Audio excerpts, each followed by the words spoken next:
open up by saying it's been a long day. Having meetings with our own players and been here since 6 a.m., making sure that the signatures came in, and I think we got 90% of the class in, so let's go. The questions. I guess I'll start with Skinner. You're bringing into your room. What do you like about his game? Yeah, you can tell Skinner is probably the best athletic tight end I've signed since I've been here. Learned about him from a buddy in Charlotte that I played with the Panthers. He was coaching down there, and he kind of told me about him, and then seeing he was committed to Cincinnati, started watching film, and I was like, there was another kid that that we were very high on that we were about to get. He went to another school, and sometimes it's kind of like with Josh Allen. I'm not comparing that situation, but we had guys decommit when we took Josh Allen. Now this kid was a high 4-star kid. Found out he can run. He's a 4. I think he's like a 4.46 kid. He's about 6'4", about 228. I know South Carolina really, really wanted him. Ohio State, a lot of other schools came in on him, and we just built a relationship. Came down in the spring. Me and his dad hit it off, and I'm telling you, that's one of the. I was holding my breath all the way till your signature came, because you just don't steal another kid out of another SEC school, and they really wanted him. So I'm very, very excited about him. He's going to be a good player. Just overall, how do you feel about that? I didn't really. All those guys have eligibility left, but Tanner and Kamari both announced today they're going into the portals. How do you feel about the depth heading into next year? Have you watched some of them other guys that's in that room? Have you watched that freshman that's, 6'5", 245? I mean, of course, when I recruited the last couple of years, I knew I put a lot of good tight ends in that room, and even though we playing 12 personnel, guys, they want the ball. And I told them, when I met with Kamari, I said, hey, I understand there's going to be a lot of people that's going to want him. 6'5", 252, and he's a really good young player. And, he wasn't ruling out that he wasn't coming back. But like I said, I got to do what I got to do on my side too. So, right now it leaves us with Caddis, Wooly, McHale, and we got to get probably gonna have to take one in the portal. Right now, I'm pretty having Caddis and Wooly in there. That's two pretty good tight ends. So you feel good about Caddis? So there was obviously a recruiting event over the weekend that will lead fans to question what exactly is going on. Well, that's a totally two different situations. Y'all know who he is, his brother. That was like a dream school he wanted to go to, and he played very well. And like, let's be honest, I don't hide, and our season wasn't that great, so it allowed people to start coming in the last minute in doubt. For us to sign all these guys and keep these guys signed with how the season went, I think was very impressive, because I used to do that against other schools, and so, no, me and Caddis got a real good relationship. I'm very close with his mom and dad. When I talked to his brother, I just said, hey, I wished him well, told him I loved him, and, you never know. Some things come full circle sometimes. Speaking of that, when just other teams are prying away, especially a guy like Martell's card, where that's been happening for a long time. Yeah. How do you keep those guys locked in even when the season doesn't go according to plan? You gotta have relationships, and you gotta have, good relationships with their parents, people who's close to them, but more than them, the prospect themselves. And me and Martellus got a really good relationship. Me and his dad, who's a, high school coach. Some kids, and for that young man, and like everybody was at this kid all the way down to the wire. I'm talking about some pretty impressive schools, and he just stayed locked in. He was kind of pissed. That's what I'm telling you, we getting a good kid with him. When this one kid, decommitted, he called me, I was asleep, he called me about 12 after midnight and was like, Coach, what is this all? He wasn't happy. And he said, that's okay. He said, we gonna be all right. And so I love his leadership. He's in the state championship. The last time I felt like this, when I signed the kid, it was Mike Edwards. And so I think this kid has great leadership. He's good on both sides of the ball. He has good ball skills. He's tough. I remember Stu said he's the type of kid that he thought can play in the secondary when he was at Miami. This is how good this kid is, and he's a better person. Comes from a really good family. We ask you every year who your sleeper is, so who's the guy who's not getting enough attention in this class? It's crazy because I should say he's a 4-star, but for some reason, Quentin Simmons is from the same school as Ryan Nichols, and they had the one kid that's the #1 player in the country now, another wide receiver that moved on. He's a 10.6, 10.500.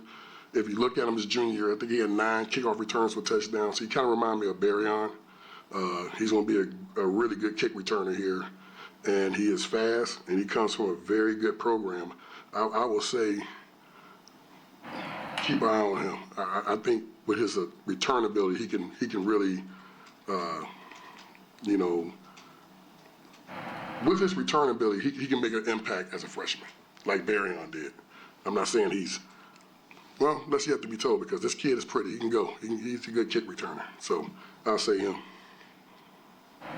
Vince, you've had a really good relationship with the fans. Obviously, a disappointing year. Some fans are doubting why kids might want to come here in the portal, but also that. What's the message that you would just tell the fans to reassure them, hey, we're coming for you guys next year to make sure this doesn't happen again? And by you guys, the league, not the fans. Yeah. Oh, you can bet. I was about to cut. You can bet sure that we coming. But I would say about players coming here. When we took over, it was 2-10. And it was a real bad situation, and we recruited at a high level. Recruiting ain't gonna never stop, and you will be amazed when that portal open up how many players would choose to come here. I just think if you look at this class and look at some of the guys we signed, along with fill-ins. Like I never want to say we just go on heavy portal, but fill-ins to fill into certain situations. Recruiting ain't gonna never be no issue here. I can put everything on that. We will get the players. I mean, we lost a kid, and I really love that kid. The kid is really a good kid, but how can you cannot ignore what our season was like this year. And just like I told some of them coaches when I was recruiting before, when we were at 2-10. I know who you are, and I'm keeping receipts, and you can bet this ain't over. So, you better enjoy it now because we had 9 winning seasons here, and it feels kind of weird that you're not gonna go to a bowl game.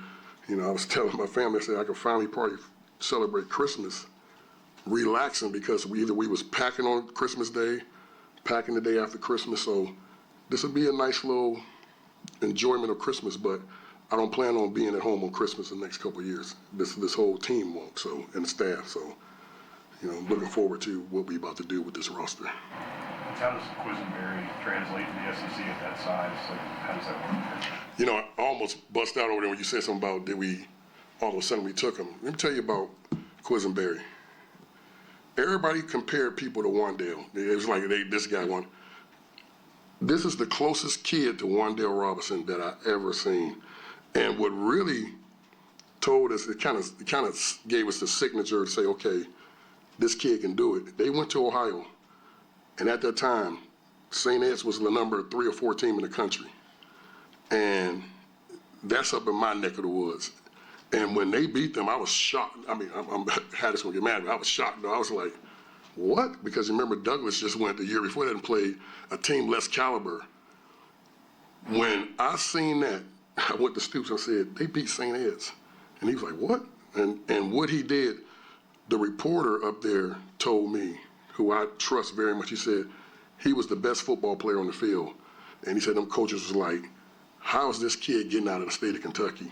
And we talked, and then he came to camp and just really put on the show. I mean, this kid is very, in this state, but this kid is underrated nationally. This kid is he reminds me of Wandale. He's actually bigger than Wandale coming out of high school. I think this kid has a chance to really, because he's very balanced. He got low balance. He's powerful. I mean, they played him in every position, and he was very good at every position. So I'm excited about him. He is the closest thing. Everybody throw out, but he is the closest thing to Wandale Robinson. Even Wandale said he is. So I'm excited about him. There's a couple guys in here who are pretty new to football, big kids, Atkins, Javion Campbell. So How do you get those guys caught up to speed to where, even if they are a little bit slow cookers, they cook a little bit faster than normal? Well, Campbell's cooking right now because he had legit committable offers to everybody in the country. What everybody was offering him, I mean, I had to even pinch myself like, man, I must be pretty good that he turned down this one. What I really like about that kid, and I know Stu and Brad like about him, he's very powerful. My nephew John, this is a small little story. So my nephew John, who lived with me, this about 6'9", they played a team in Frankfurt. And I was like, y'all lost? And they said, yeah, John kind of got, he kind of got beat up by this forward they had. And so I didn't go to the game. I didn't realize that was Campbell until he told me when I started recruiting. He said, I played against your nephew. And I said, oh, you the dude that beat the crap out of him. I said, what you do to him? He said, I gave him 20 rebounds and 25 points. And so I was like, well, you pretty good. So I think this kid, he's exactly what you look for. And then Atkins, if you've seen Atkins, and I know you've seen him in camp, that's what SEC linemen look like. I mean, he's like Malachi. He might be bigger than Malachi. He's about 6'9". He's about 302, 305. All it's going to take him to be here 1 year, get under weight training, start eating right, and I think you're going to have a kid that's really should be playing on Sundays if he keep projecting what he's going to go, because he's a very good athlete. He can bend. He's smart. So I'm very excited what he's going to turn, what he will become. Y'all talked a lot about what y'all learned from past portal mistakes. So how much has the process of evaluating portal talent changed in the football facility? Well, I told you my philosophy, and what I said was, you need to treat this like the NFL.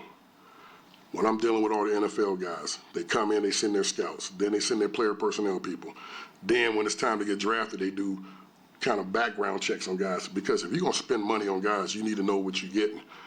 I'm not saying that's not what we did, but I think a lot of schools take these portal guys and they really, if they ain't had no connection to them, if they didn't recruit them out of high school, they really don't know what they're getting. And I just think, even talking to Mark, just doing a better, thorough,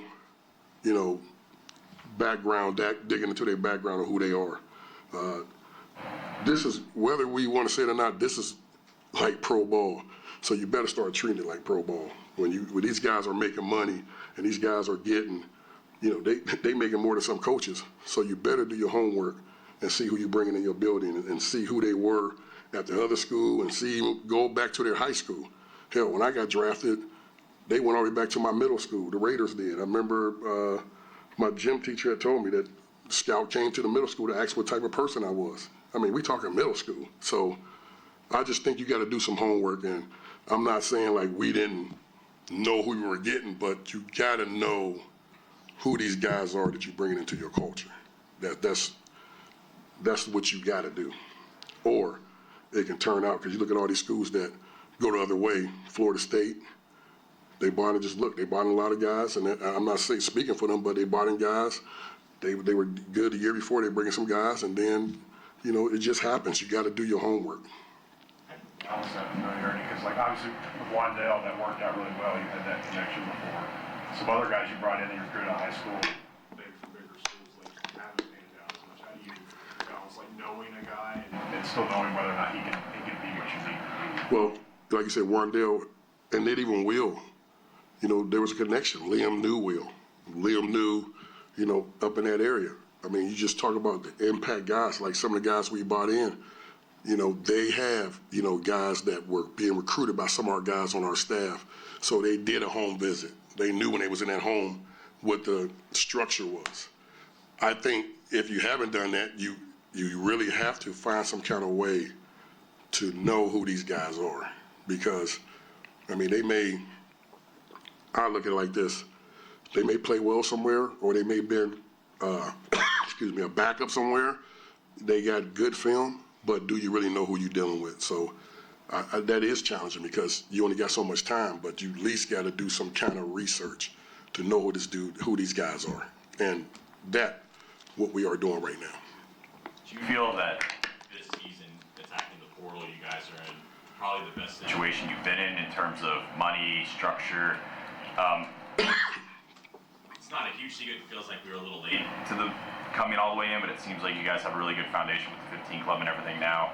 What does that look like in terms of how you guys are viewing this season and getting quality players, but also top guys that can change you next season?